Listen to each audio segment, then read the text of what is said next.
नमस्कार प्यारे बच्चों, स्वागत है आपका हमारे चैनल एडुविला पॉइंट पर। तो बच्चों, आज से हम लोग स्टार्ट कर रहे हैं ऑब्जेक्टिव टाइप के क्वेश्चंस। क्लास 10th साइंस है। देखिए, चैप्टर 2 से रिलेटेड है, मानव नेत्र तथा रंग बिरंगा संसार।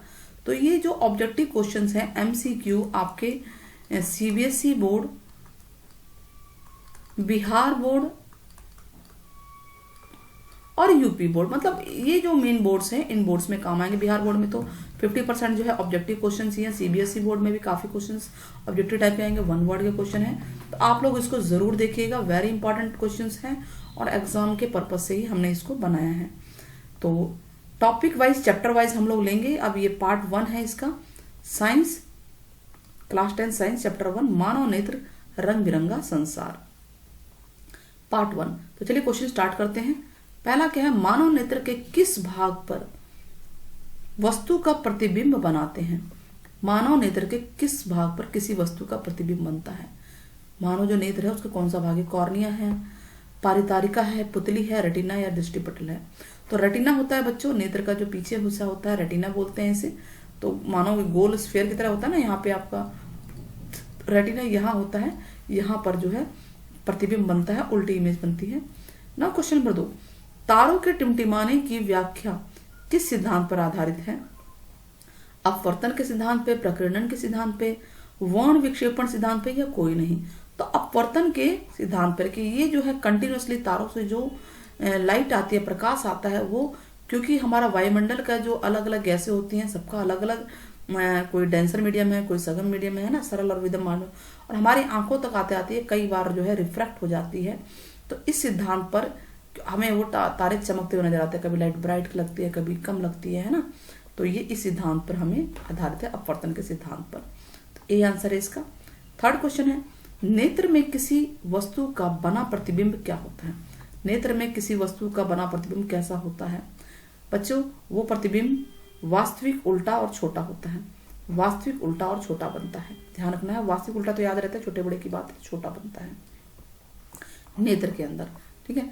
जो नेत्र निकट स्थित वस्तुओं को स्पष्ट नहीं देख पाते हैं, उस नेत्र में क्या प्रॉब्लम होती है? देखिए, निकट की वस्तु को ध्यान से नहीं देख पाना, दूर दृष्टि दोष का मतलब यह है, दूर की दृष्टि तो आपकी ठीक है लेकिन आप पास का नहीं देख पा रहे हो।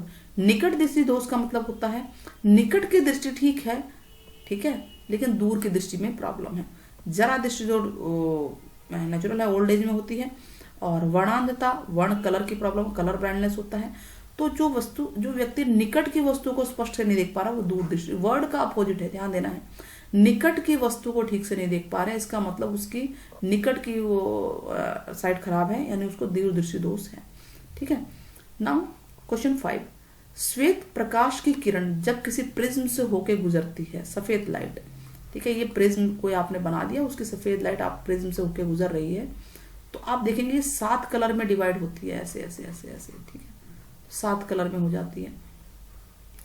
तो जब रंग वर्णक सबसे अधिक विचलित कौन सा होता है? सबसे ज्यादा कौन सा डेविएट होता है सबसे अधिक विचलित? तो वो है बैगनी कलर, ठीक है, सबसे ज्यादा अपने रास्ते से यही विचलित होता है। तो ये होगा इसका आंसर, बैगनी कलर। लाल सबसे कम डेविएट होता है, तो वी बी ग्योर ऐसे चलता है ना, वी ब ग्योर।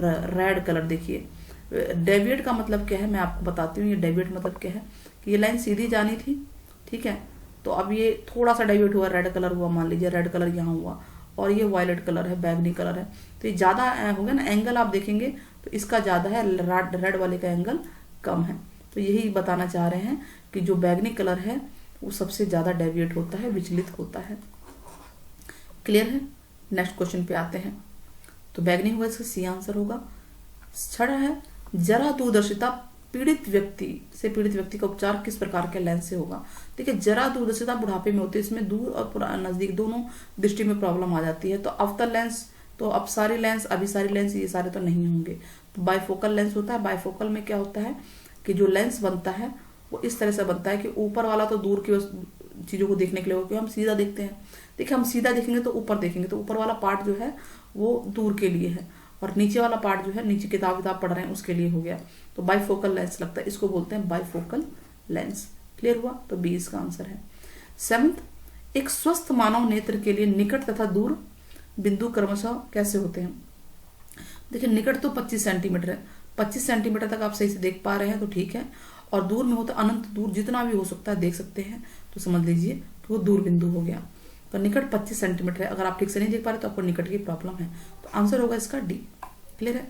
जीरो तो होगा नहीं, क्योंकि जीरो तो बिल्कुल चिपका दिया आपने आंखों में, आंखों में तो नहीं चिपकाना है हमें। 0 25 सेंटीमीटर बिल्कुल पास है, यानी 25 आप फुट्टा देखिए दूर, क्या फुट्टे जितनी दूरी तक ही देख पाते हैं क्या आप? नहीं ना, तो ये आंसर नहीं हो सकता। अनंत मान लिया, जीरो चिपका दिया अपने आंखों में, नहीं होगा ये भी। और ये 25 से 250, क्या 250 सेंटीमीटर देख पाते हैं? उसके बाद नहीं देख पाते, हम दूर दूर पहाड़ों तक भी देख लेते हैं, तो इसका आंसर अनंत होगा। ठीक है बच्चे। 8वां क्या है? जो नेत्र दूर स्थित वस्तु को स्पष्ट नहीं देख पाता है, उस नेत्र में क्या होता है? देखिए दूर को नहीं देख पा रहे हैं, यानी दूर की वस्तु में, दूर की दृष्टि में दिक्कत है, तो उसको देखिए निकट को दिख रहा है ढंग से, तो यानी उसका आंसर होगा निकट दृष्टि दोष। दूर दृष्टि दोष में दूर को दिखता है लेकिन पास का नहीं दिखता, इसमें पास में प्रॉब्लम है। ठीक है। और जरा हमने बता ही दिया ऊपर का, जरा दृष्टि दोष देखिए ये आया था ऊपर, है ना, तो ये दृष्टि दोष होगा, यहाँ पे पूरा इसको लिख लीजिए, जो बुढ़ापे में होता है, और ये वर्ण यानी कि कलर में प्रॉब्लम होती है, तो इसका आंसर बी होगा 8वें का। 9th क्वेश्चन है, किसी दृष्टि दोष में से किसी वस्तु का प्रतिबिंब रेटिना के आगे बनता है। किस दृष्टि दोष में, मतलब ध्यान देना है वो कौन सी प्रॉब्लम है, प्रतिबिंब रेटिना के आगे बन रहा है। रेटिना आपका यहाँ है तो प्रतिबिंब यहाँ बन रहा है। ठीक है, ये आंखों का रेटिना, रेटिना यहाँ है, प्रतिबिंब यहाँ बन रहा है। तो देखिए क्या बोलते हैं, निकट यानी प्रतिबिंब पहले जब बनता है तो कोई हमें दूर की चीज नहीं दिखाई दे रही है। ठीक है, रेटिना क्या क्या जब बनेगा, जब दूर की चीज स्पष्ट दिखाई नहीं दे रही, दूर की वस्तु स्पष्ट नहीं दिखाई देता, तो हम दूर की वस्तु स्पष्ट दिखाई नहीं दे रही है, स्पष्ट दिखाई नहीं देती, तो ऐसी सिचुएशन क्या होगी, नेचुरल ऐसी सिचुएशन होगी निकट दृष्टि दोष, जिसमें दूर की वस्तु स्पष्ट दिखाई नहीं देती। ठीक है ना। और दूसरा केस भी होगा, जो दूसरा है जो रेटिना के जो पीछे बनता है वो दूर दृष्टि दोष में होगा, पास की वस्तु ठीक से दिखाई नहीं देती। एंड क्वेश्चन है लास्ट 10th क्वेश्चन, चंद्रमा पे खड़े अंतरिक्ष यात्री को आकाश कैसा प्रतीत होता है। तो हमें पता है आकाश उसे काला दिखता है, क्यों दिखता है, क्योंकि जो हमारा एटमॉस्फेयर है, देखिए हमारा ये एटमॉस्फेयर है, वायुमंडल नहीं होता ऊपर, आसमान में वायुमंडल नहीं होता। अब जब वायुमंडल ही नहीं है तो वो प्रकाश जो है उसको आप आसमान में लाइट जो आ रही है, सन की लाइट है, वो उसको वही नहीं हो पाएगी, स्कैटर नहीं हो पाएगी। ठीक है, और स्कैटर नहीं होगी तो white as it is light रहेगी, तो हमें सारा काला नजर आता है। और वायुमंडल में जैसे घुसते तो रंग बिरंगे हमें आसमान नजर आ रहा है, कभी कैसा दुनिया रंग बिरंगी नजर आ रही है। तो वायुमंडल नहीं है, तो इसीलिए आसमान जो है, अंतरिक्ष यात्री को आसमान काला नजर आता है। तो इस तरह से देखिए 10 क्वेश्चन हमने किए हैं, आपने देखा, और बहुत इंपॉर्टेंट है, 10 क्वेश्चन करके हम लोग आपके लिए MCQs लेकर आएंगे। साथ में अगर आप लोग कमेंट करेंगे तो ये चैप्टर में आपको बहुत अच्छे से कराऊंगी। कमेंट जरूर करना क्लास 10th के बच्चों। साथ में जो भी व्यूअर्स है जिनको अच्छी लगती है वीडियोस, वो भी कमेंट जरूर करें। टेक केयर, बाय बाय बच्चों, फिर मिलते हैं। शेयर सब्सक्राइब करना ना भूलें।